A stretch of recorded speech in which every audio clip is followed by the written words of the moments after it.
10,000 ರೂಪಾಯಿ ಯಾರಿಗೂ ಅವಶ್ಯಕತೆ ಇಲ್ಲ ಸ್ವಾಮಿ. ಅದೆಲ್ಲ ಕೊಡೋಕ್ಕೆ ಬರೋಲ್ಲ. ಅವರು ನಕಲಿಯಾಗಿ ಬೋಗಸ್ ಮಾಡಿ ಕೊಟ್ಟಿದ್ದಾರೆ, ನೀವು ಇದನ್ನು ಪರಿಶೀಲಿಸ್ಬೋದಲ್ಲ ಅಂತ ಕೇಳಿದ್ರೆ ಅದಕ್ಕೆ ಕರ್ತವ್ಯ ನಂದಲ್ಲ, ಅದ್ರ ವ್ಯಾಪ್ತಿ ನನಗೆ ಬರಲ್ಲ. ಮತ್ತು ಹೆಣ್ಣು ಮಕ್ಕಳು ಬಂದ್ಬಿಟ್ಟು 8 ಗಂಟೆ ಆದಮೇಲೆ ಈ ಬಾರ್ ಅಂಗಡಿ ಮುಂದೆ ಯಾರು ಓಡಾಡೋಕ್ಕಾಗಲ್ಲ.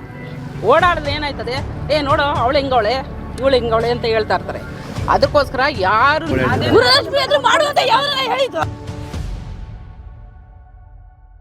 ಬಾರ್ ಓಪನ್ ಮಾಡದಂತೆ ನಾಗರಿಕರಿಂದ ಪ್ರತಿಭಟನೆ. ದೊಡ್ಡಬಿದ್ರುಕಲ್ಲು ವಾರ್ಡ್ನ ತಿಪ್ಪೇನಹಳ್ಳಿ ಮುಖ್ಯ ರಸ್ತೆಯ ಕಾಟಮಾರನಾಯನಗುಡಿ ಸಮೀಪದ ಬೃಂದಾವನದ ಫೇಸ್ 2 ಬಡಾವಣೆಯ ಜನವಸತಿ ಪ್ರದೇಶದಲ್ಲಿ ಬಾರ್ ಓಪನ್ ಮಾಡ್ತಾ ಇರುವುದನ್ನು ವಿರೋಧಿಸಿ ಅಕ್ಕಪಕ್ಕದ ಬಡಾವಣೆಯ ನಾಗರಿಕರು, ಅಬಕಾರಿ ಅಧಿಕಾರಿಗಳು ಹಾಗೂ ಬಾರ್ ಮಾಲೀಕರ ವಿರುದ್ಧ ಪ್ರತಿಭಟನೆ ನಡೆಸಿದ್ರು.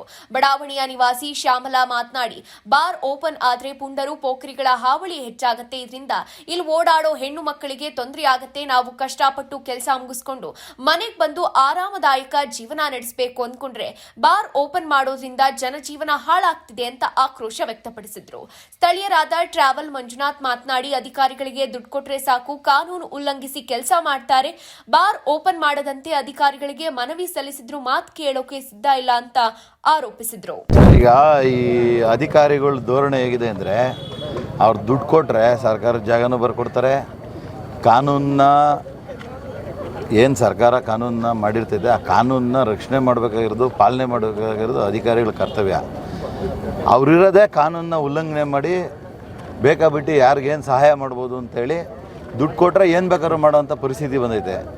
ಈಗಾಗಲೇ ಈ ಪಕ್ಕದ ಏನು ನೀವು ಬಾರ್ ನೋಡ್ತಾ ಇದ್ದೀರಲ್ಲ, ಈ ಪಕ್ಕದ ಮನೆಯವರು ಕಳೆದ 2 ವರ್ಷದಿಂದ ಸತತವಾಗಿ ಸಂಬಂಧಪಟ್ಟ ಎಲ್ಲ ಇಲಾಖೆಗೂ ಅವರು ಅರ್ಜಿ ಕೊಟ್ಟಿದ್ದಾರೆ, ಆದರೆ ಯಾವುದೇ ಪ್ರಯೋಜನ ಆಗಿಲ್ಲ. ಈ ಅಕ್ಕಪಕ್ಕದ ಬಡಾವಣೆ, ಈ ಬಡಾವಣೆ, ಈ ಗ್ರಾಮದ ನಿವಾಸಿಗಳೆಲ್ಲ ಸೇರಿ ಸಂಬಂಧಪಟ್ಟ BBMP ಅವ್ರಿಗೆ, ಅಬಕಾರಿ ಅವ್ರಿಗೆ, ಪ್ರತಿಯೊಬ್ಬರಿಗೂ ಅರ್ಜಿ ಕೊಟ್ಟು ಇಲ್ಲಿ ಕಾನೂನನ್ನ ಉಲ್ಲಂಘನೆ ಮಾಡಿ ಇದನ್ನು ಮಾಡ್ತಾ ಇದ್ದಾರೆ. ಯಾವುದೇ ಕಾರಣಕ್ಕೂ ಮಾಡಬಾರ್ದು ಅಂದರೆ ಅವರು ನಾವು ಏನು ಹೇಳ್ತೀವಿ ಅದನ್ನು ಕೇಳಿಸ್ಕೊಳಕ್ಕೆ ಅವ್ರು ರೆಡಿನೇ ಇಲ್ಲ. ನಾವು ನಿನ್ನೆ ದಿವಸ ಒಬ್ಬರು ಅಬಕಾರಿ ಉಪಾಯುಕ್ತರನ್ನ ಭೇಟಿ ಮಾಡಿದ್ವಿ. ಅವ್ರು ಏನು ಹೇಳ್ತಾರೆ, ನಮ್ಮ ಸಮಸ್ಯೆನ ಕೇಳೋಕ್ಕೆ ರೆಡಿ ಇಲ್ಲ. 1967 ಅಬಕಾರಿ ರೂಲ್ 5 ನಮಗೆ ಕಾನೂನಲ್ಲಿ ಮಾಡೋಕ್ಕೆ ಅವಕಾಶ ಐತೆ, ಇಲ್ಲಿ ರೆಸಿಡೆನ್ಷಿಯಲ್ ಏರಿಯಾದಲ್ಲಿ ಕೊಡಬಾರ್ದು ಅಂತ ಕಾನೂನೆಲ್ಲೂ ಹೇಳಲ್ಲ, ಹಂಗಾಗಿ ನಿಮ್ಮ ಅರ್ಜಿನ ಮುಕ್ತಾಯ ಮಾಡಿದ್ದೀವಿ ಅಂತ ನಮಗೊಂದು ಎಂಡರ್ಸ್ಮೆಂಟ್ ಕೊಟ್ಟಿದ್ರು. ನಾವು ಹೋಗಿ ಅಲ್ಲಿ ಎನ್ಕ್ವೈರಿ ಮಾಡಿ ನೋಡ್ರಿ, ಇದು BBMP ಲಿಮಿಟ್ಸಲ್ಲಿದೆ, ಅನ್ನತ ರೈಸ್ ಕನ್ಸ್ಟ್ರಕ್ಷನು ತಾವು ನೋಡ್ಬೋದ ಮೇಲೆ 4 ಫ್ಲೋರ್ ಇದೆ. ಏಪ್ರಿಲ್ 4, 2025 ಆದಮೇಲೆ BBMPಗೆ ಏನು ಸುಪ್ರೀಂ ಕೋರ್ಟ್ ಡೈರೆಕ್ಷನ್ ಬಂತು, ಅದಾದಮೇಲೆ ಬೆಸ್ಕಾಮಿಂದ ಯಾವುದೇ ಕನೆಕ್ಷನ್ ಕೊಡ್ತಾ ಇಲ್ಲ. ಆದರೆ ಇಲ್ಲಿ ಇವ್ರು ಗೋಲ್ಮಾಲ್ ಮಾಡಿ ಬೆಸ್ಕಾಂ ಅಧಿಕಾರಿಗಳು ಶಾಮೀಲಾಗಿ ಇದಕ್ಕೆ ಕರೆಂಟ್ ಕನೆಕ್ಷನ್ ಕೊಟ್ಟಿದ್ದಾರೆ. ಇನ್ನು ಇಲ್ಲಿ ಕಮರ್ಷಿಯಲ್ ಕನ್ವರ್ಷನ್ ಆಗಿರಬೇಕು, ಕಮರ್ಷಿಯಲ್ ಕನ್ವರ್ಷನ್ ಆಗಿಲ್ಲ, ಪ್ಲ್ಯಾನ್ ಸ್ಯಾಂಕ್ಷನ್ ಆಗಿಲ್ಲ, ಪ್ಲ್ಯಾನ್ ಸ್ಯಾಂಕ್ಷನ್ ಪ್ರಕಾರ ಬಿಲ್ಡಿಂಗ್ ಕಟ್ಟಿಲ್ಲ, ಅನ್ಅಥರೈಸ್ಡ್ ಕನ್ಸ್ಟ್ರಕ್ಷನ್ನು. BBMPವ್ರಿಗೆ ಅದರ ವಿರುದ್ಧ ಅರ್ಜಿ ಕೊಟ್ಟಿದ್ದೀವಿ, ಯಾವುದೇ ಪ್ರಯೋಜನ ಆಗಿಲ್ಲ.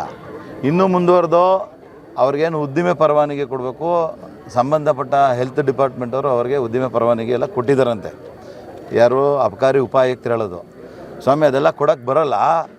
ಅವರು ನಕಲಿಯಾಗಿ ಬೋಗಸ್ ಮಾಡಿ ಕೊಟ್ಟಿದ್ದಾರೆ, ನೀವು ಇದನ್ನು ಪರಿಶೀಲಿಸ್ಬೋದಲ್ಲ ಅಂತ ಕೇಳಿದ್ರೆ ಅದಕ್ಕೆ ಕರ್ತವ್ಯ ನಂದಲ್ಲ, ಅದ್ರ ವ್ಯಾಪ್ತಿ ನನಗೆ ಬರಲ್ಲ. ಅಬಕಾರಿ ನಿಯಮಗಳಲ್ಲೇನಿದೆ ಅದ್ರ ಪ್ರಕಾರ ನಾನು ಲೈಸೆನ್ಸ್ ಕೊಟ್ಬಿಟ್ಟಿದ್ದೀನಿ, ನೀವು ರೆವಿನ್ಯೂ DC ಅವ್ರನ್ನ ನೋಡಿ ಅಂತ ಹೇಳಿದ್ರು. ರೆವಿನ್ಯೂ DC ಆಫೀಸ್ಗೆ ಹೋದರೆ ಈಗಾಗಲೇ ಕೊಟ್ಬಿಟ್ಟಿದ್ದೀವಿ ಅಂತಾರೆ. ಅಬಕಾರಿ ಆಯುಕ್ತರ ಆಫೀಸಲ್ಲಿ ಈಗ ಪೆಂಡಿಂಗ್ ಇದೆ, ಅವ್ರೇನು ಕೊಡ್ತಾರೋ ಇಲ್ಲ ಏನಾರೋ ನಮ್ಮ ಅರ್ಜಿಗಳಿಗೆ, ಆಕ್ಷೇಪಣೆಗಳಿಗೆ ಸ್ಪಂದಿಸಿ ಮತ್ತೊಮ್ಮೆ ಪರಿಶೀಲಿಸಿ ಅಂತ ಹೇಳ್ತಾರೋ ಗೊತ್ತಿಲ್ಲ. ನಾವಂತೂ ಇದ್ರ ವಿರುದ್ಧ ನ್ಯಾಯಾಲಯದಲ್ಲಾದರೂ ಹೋರಾಟ ಮಾಡಿ ಈ ಬಾರ್ನ ಮಾಡ್ಲಿಕ್ಕೆ ನಾವು ಬಿಡಲ್ಲ. ತಾವು ನೋಡ್ತಾ ಇರ್ಬೋದು, ಏನು ಇಲ್ಲಿ ನೋಡಿ ಹೈಟೆನ್ಷನ್ ಇದೆ, ಈ ಹೈಟೆನ್ಷನ್ ಹತ್ರ ಬಫರ್ ಅಂತ ಬರುತ್ತೆ. ಈ ಬಫರ್ ಝೋನ್ನ ವ್ಯಾಪ್ತಿಲಿ ಕನಿಷ್ಠ ಪಕ್ಷ 45 ಅಡಿ ಕನ್ಸ್ಟ್ರಕ್ಷನ್ ಮಾಡೋಂಗೆ ಇಲ್ಲ. ಏನು ನಿಮಗೆ ಬಿಲ್ಡಿಂಗ್ ಕಾಣಿಸ್ತಾ ಇದೆ, ಆ ಬಿಲ್ಡಿಂಗಲ್ಲಿ ನಿಮ್ಗೆಲ್ಲರೂ ಪಾರ್ಕಿಂಗ್ ಕಾಣ್ತಾ ಇದ್ರೆ ಹುಡ್ಕೊಂಡು ಕೊಡಬೇಕು. ಆ ಅಧಿಕಾರಿ ಹೇಳ್ತಾರೆ, ಆ ಬಿಲ್ಡಿಂಗಲ್ಲಿ 10 ಅಡಿಗೆ 23 ಅಡಿಗಳು ಪಾರ್ಕಿಂಗ್ ಕಾಣ್ತಾ ಇದೆ ಅಂತ ಹೇಳ್ತಾರೆ. ಒಂಚೂರು ಜಾಗ ಬಿಡ್ರಿ. ನಿಮ್ಗೇನಾದರೂ ಅಧಿಕಾರಿಗಳು ಬಂದು ನಮಗೆ ತೋರಿಸ್ಬೇಕು, ಅಥವಾ ಮಾಧ್ಯಮದವ್ರಿಗೆ ಏನಾರು ಕಂಡ್ರೆ ಮಾಧ್ಯಮದವ್ರು ವರದಿ ಮಾಡಬೇಕು ಅಂತ ಕೇಳ್ಕೊಂಡಿವಿ.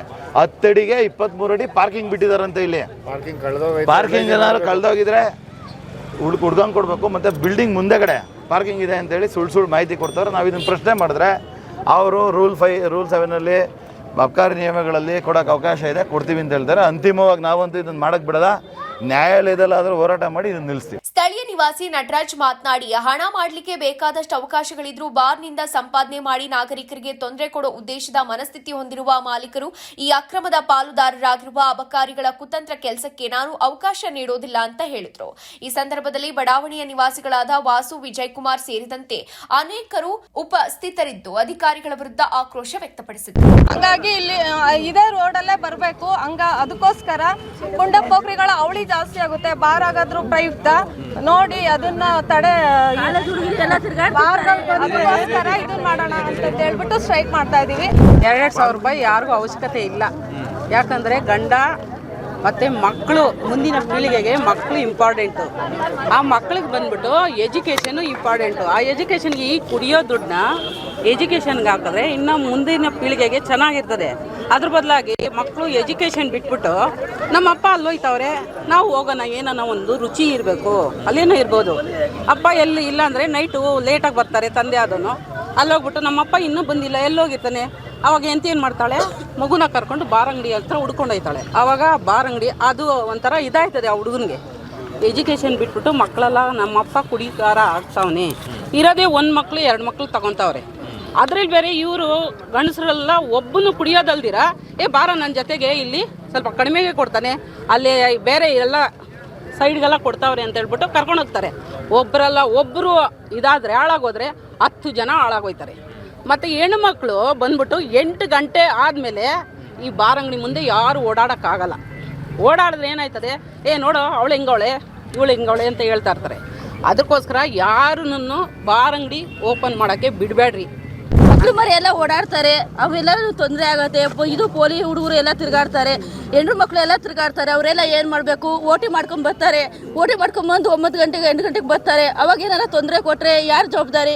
ಕುಡಿದ್ಬಿಟ್ಟು ಎಲ್ಲರೂ ಬಾರ್ ಮುಂದೆ ಕುಂತಿರ್ತಾರೆ. ನಾವು ಏನೋ ನಮ್ಮ ಗಂಡಸರು ಕೆಲಸ ಮಾಡ್ಕೊಂಡು ಬರ್ತಾರೆ ಅಂತ ನಾವು ಅಂದ್ಕೊಂತೀವಿ. ಈ ಕುಡ್ದು ಹಿಂಗೆ ಬಿದ್ದಿದ್ರೆ ಎಲ್ಲಂತ ಹೋಗೋಣ ನಾವು? ಇಲ್ಲಿ ಹತ್ರ ಐತೆ, ಇನ್ನೂ ಸಾಯ್ತಾರೆ, ತಿಂಗಳಿಗೊಂದು ಸಾಯ್ತಾರೆ. ಅವಾಗ ಏನು ಮಾಡಬೇಕು? ಕೂಲಿ ಮಾಡ್ಕೊಂಡು ತಿಂತೀವಿ ಗಾರ್ಮೆಂಟ್ಸಿಗೆ.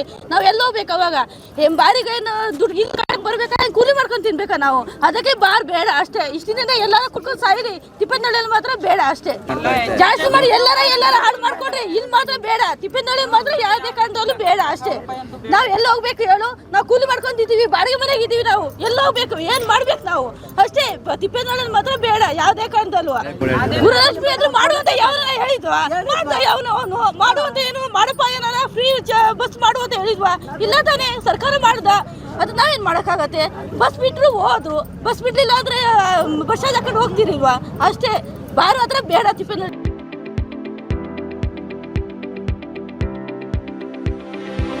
ಯಶಸ್ ವಿದ್ಯಾಕೇಂದ್ರ ಮತ್ತು ಯಶಸ್ ಪಿಯು ಕಾಲೇಜಿನಲ್ಲಿ 2026-27ನೇ ಸಾಲಿನ ಪ್ರವೇಶಾತಿ ಆರಂಭವಾಗಿದ್ದು, ಮಾಂಟೆಸರಿಯಿಂದ 10ನೇ ತರಗತಿಯವರೆಗೂ ಹಾಗೂ ಪಿಯು ಕಾಲೇಜು ಪ್ರವೇಶಾತಿ ಪ್ರಾರಂಭವಾಗಿದೆ.